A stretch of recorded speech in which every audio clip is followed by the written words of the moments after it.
Hey, what's up YouTube? This is Game on Cloud 9 here, and today I'm here to bring you guys a new Naruto manga 683 prediction. It has been a while, a long time since I've made a video, and I actually have a link down below. The video is called What Happened to Game on Cloud 9.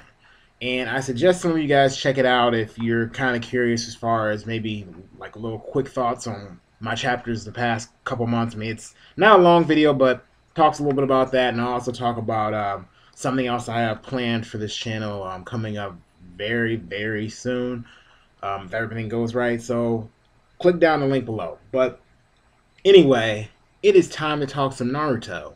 Now, this week's chapter of Naruto, well, I should say just in general, we've been dealing with Kaguya. Now, my whole thoughts on Kaguya, I'm actually sort of glad. I mean, I didn't like the fact that Madara got ended off so quickly. I mean, granted, Madara's been fighting this entire war, but I didn't like the fact that his defeat literally came right when Naruto and Sasuke were really about to get going as far as fighting against him. I mean, he finally got his other Rinnegan out here, did Infinite Tsukuyomi, and I'm thinking, okay, now it's time for Naruto and Sasuke to duke it out with Madara, and bam, he was gone. Just like that. So anyway, to talk about Kaguya, well, I'm definitely interested as far as the whole history of, just in general, like why she decided to ultimately get the God Tree for me. Of course, we got some of the history from Madara, and then we found out from the true villain of the series, Black Zetsu, that some of this stuff was actually changed by him. So we know the actual, like, all the stuff that was on the stone tablet wasn't actually all true. And in fact, she's basically the creator of the Jubi. She's basically the origin of all chakra, after she took the fruit from the Shinju. So, I don't know. There's a lot of things as far as I want to see as, like, the origins of, before, like, she actually ate it, like, how the world actually existed, since the Infinite Tsukuyomi apparently happened before. I'm wondering, okay, so is everybody related to her? Is she basically like the Eve of this world, or is it just like the Senju and Uchiha clan, and not everybody got caught in Infinite Tsukuyomi, or some people survived it? I don't know. I feel like there's a lot of questions that I have pertaining to her. Um, I definitely have to say, with her rocking the Byakugan, like Hinata, I don't see why you're not a top tier character. I just don't see it. I mean, Byakugan, I mean, I feel like she's really about to be showing us some pretty crazy stuff fairly soon. Because, I mean, right now she's fighting against Naruto and Sasuke, and she's pretty much playing around. But anyway, let me get to the beginning of this chapter. So the chapter starts off, of course, with us leaving basically where we left off before, with Naruto and Sasuke after Naruto broke free from Black Zetsu, after him revealing that, all the truth behind everything. And they're basically like, okay, here's the thing, we have to perform that jutsu. And it's basically a sealing technique that the Sage of Six Paths actually gave to them. So what Naruto decides to do, he's like, okay, Sasuke, listen to me. I have a plan. Sasuke uses Amaterasu as a diversion. And then you see Naruto make these shadow clones. Now, the moment I saw him make these shadow clones, in fact, the moment that Naruto said he had a secret technique that he wanted to use, and he had practiced more than a Rasengan, automatically I went in my head, I was like, okay, I remember there being a technique that they kind of hyped up prior to the war, and it wasn't the Rasen Shuriken, it wasn't the Tail Beast Bomb. I don't know if Kishimoto decided to drop this technique and Naruto's never going to use it, but I remember him saying that he was going to try to learn how to use some technique, and my phone just decided to ring. But anyway, we're going to ignore that for a moment. Anyway, so I remember Naruto saying that there was a technique that he needed to try to master that Jiraiya had worked on and Minato had worked on before, and this is all prior to the war. And I didn't think it was the Rasengan, and because I mean, obviously he had already made the Rasen Shuriken at that point. And as far as Biju Damas, I mean, how could Jiraiya and Minato work on Biju Damas? So I thought that's exactly what he was going to use. I was like, okay, he has he's been master control over the Nine Tails power in this war, and on top of that, he's got the Sage Six Paths power. It's perfect timing to use a new technique right now. What does Naruto do? Sexy jutsu, or really sexy, or the reverse sexy jutsu, basically him turning into a bunch of guys to wow Kaguya. Now, the thing is, that actually was pretty funny. I mean, it took me off guard, but I wasn't pissed. I actually was like, okay, you know what, this is classic Naruto right here.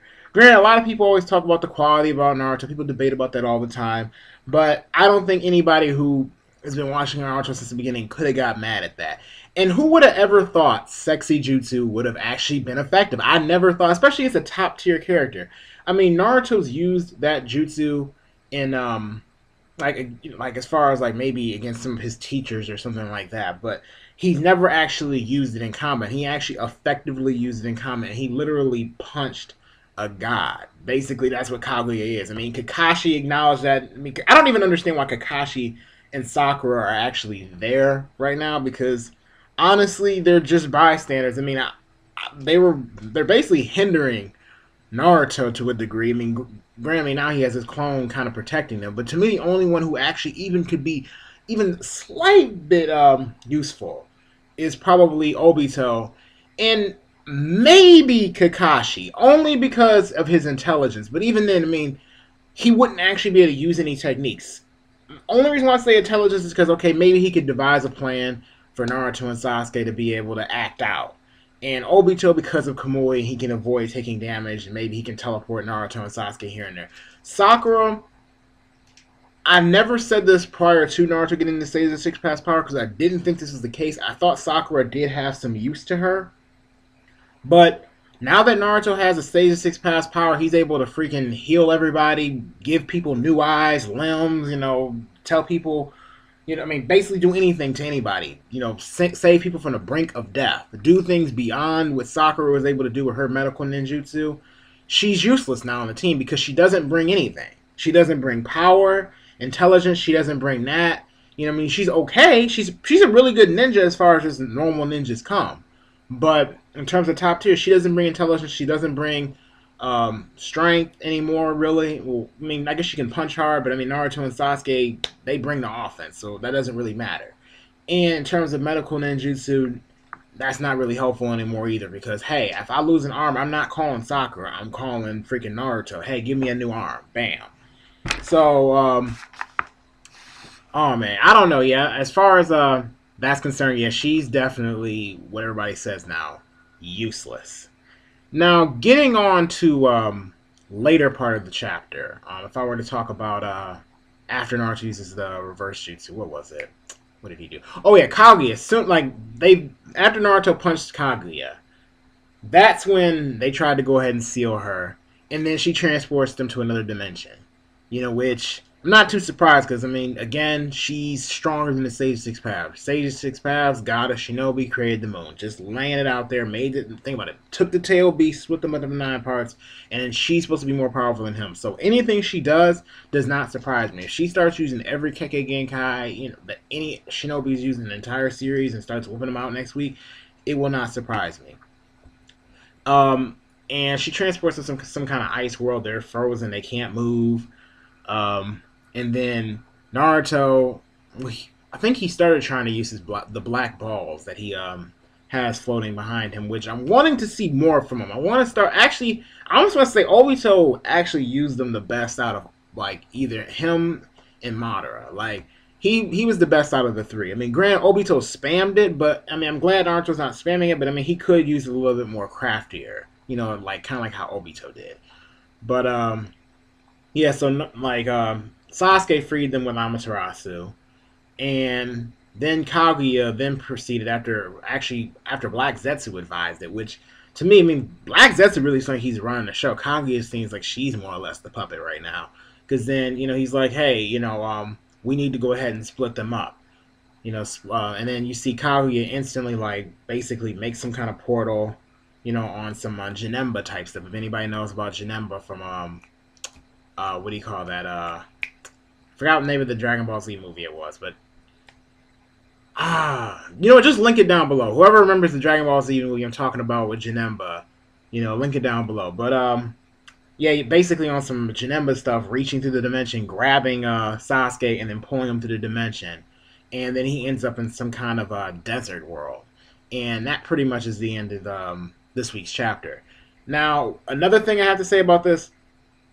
It would be so hilarious. I know this isn't gonna happen. There would be no way this would happen. But I mean, every time I see them go into these other dimensions, I'm like, yo, I'm just waiting for like the Straw Hat crew or like Ichigo from Bleach or some other universe to just walk up and just be like, "What the heck's going on here?" Because I mean, I'm assuming they're going to completely, like since they're going to completely other dimensions, they're not necessarily on Earth per se, because we're seeing castles and everything. So I don't know, but things are definitely getting interested in the places they're going. I'm kind of wondering if this has like if she's maybe using some kind of hacked form of a limbo or something, like taking it even further than Madara did with the limbo technique, because limbo was, I think, was sort of like Madara having clones in another dimension. So I don't know. I'm really curious about that. And I'm thinking like right now in the Naruto series, they're having a lot of time space battles now. I mean, you got Flying Thunder God, which Naruto needs to learn because I want him to have it when him and Sasuke fight, because Sasuke can teleport now. As far as with you have Obito with the whole Kamui thing in his own Kamui world, and we had that whole dimensional fight before, and now you got Kaguya just teleporting the dimensions left and right. But I mean, I love fights that are like on a dimensional scale. I'm expecting actually now that Kaguya split both Naruto and Sasuke up, for them to actually start really showing off some of their true abilities now. So anyway, the prediction as far as what I think is going to happen next week, well, I definitely expect Sasuke to probably show off like a trick or two. Maybe he'll even have some kind of maybe he'll have an extension to his Renegon ability, being able to teleport. Maybe he'll be able to cut through the dimension in some sort of way. Because I mean, I think Sasuke again hasn't shown off enough just yet. He's shown off he has perfect Susanoo. Okay, that's a plus. He's shown off that he can teleport now. Okay, that's another plus. And we already know he has Amaterasu Mastery. I mean, that's nothing new. So I'm just waiting for something else unique to Sasuke. And this would be perfect right now if he was able to cut through the dimension after just being separated and, end up right back with Naruto. I'm kind of wondering, because I remember the ceiling pot, what was it? They show many weeks ago that Tenten was supposed to have. That was a Sage S6 Path ceiling pot, and we know it's going to be a key thing in the battle. I'm kind of wondering how it's going to come into play, but since the Hokages are still around, I feel like even though they aren't at her level, and Naruto and Sasuke by themselves aren't either, I feel like they still can be useful enough to be able to help Naruto and Sasuke seal Kaguya with their technique or that gourd. It's probably going to end up being that gourd. Like, I couldn't see why it wouldn't be. We'll see what happens with that, though. I'm also looking for Hamura to appear somewhat soon, but I doubt anything like that's gonna happen next chapter. I really think it's gonna be Sasuke unveiling a new technique against Kaguya. So I think the focus will mainly be on Sasuke since he just now got separated. Naruto will probably be taken off guard a little bit and maybe fuss a little bit, but the chapter's really, I couldn't see it focusing on Naruto next week, because this chapter sort of gave him a little bit of a shine, even though it was sexy jutsu. He still got his shine in this week, and Naruto's been getting his shine the past few weeks. I mean, he can even fly now. So since Naruto can fly, Sasuke's got to have a moment or two too. And Kishimoto, whenever he writes these two characters, when Naruto gets something, Sasuke gets something. It's always back and forth, and we've all noticed that pattern now, and he's even stated it himself. So I don't know. These are my thoughts on this week's chapter, as well as some previous chapters, I guess, because I kind of mixed in a bunch of things in this particular prediction / review. As far as my rating, I'm gonna give this chapter this week a solid Jonin level. In case some of you guys may have forgot my rating system, I go by Shinobi rank for Naruto. For Bleach, I go by Shinigami rank. And on the occasion that I do One Piece, I do it by basically I'm trying to remember if I did it by admirals or did I do it by marine rank, or did I do it by pirate title? I don't remember exactly. I have to go back and look because it's been a while since I did one of those. Like even when I was active. But anyway, look forward to some of the things I'm gonna put up pretty soon. Go look at the What Happened to Game on Cloud 9 video. I definitely suggest some of you guys check it out if you want to know what's going to happen past this. So anyway, thank you for watching this video. Please don't forget to rate this video. So if you did like it, please throw a thumbs up. If you didn't like it, you can throw a thumbs down if you want to. Subscribe to this channel. I know. Subscribe, please, though.